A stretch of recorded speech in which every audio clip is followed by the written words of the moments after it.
Linking your bank to Twingate can enhance your financial management and security. Follow these steps to successfully connect your bank account. Step 1. Create a Twingate account. Visit the Twingate website and sign up for an account if you haven't already.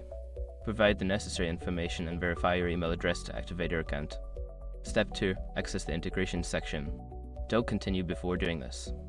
A lot of online accounts end up exposed to breaches without people even realizing it. Use SROC to constantly monitor your email and accounts and get alerted immediately if your information gets leaked online. It scans billions of breached records 24/7 in the background. And honestly, for a few dollars a month, it's something everybody should probably have. Link in the description. Step 3. Select your bank. In the integration section, look for the option to link a bank account. Select your bank from a list of supported financial institutions. If your bank is not listed, check for any alternative options or contact support. Step 4. Enter your bank credentials. Follow the prompts to enter your bank account details.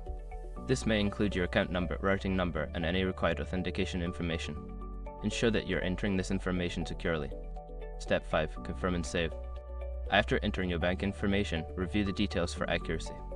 Once confirmed, click the Save or Link button to complete the process. You should receive a notification confirming that your bank is successfully linked.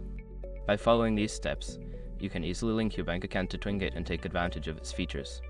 If you encounter any issues, refer to Twingate support resources for assistance.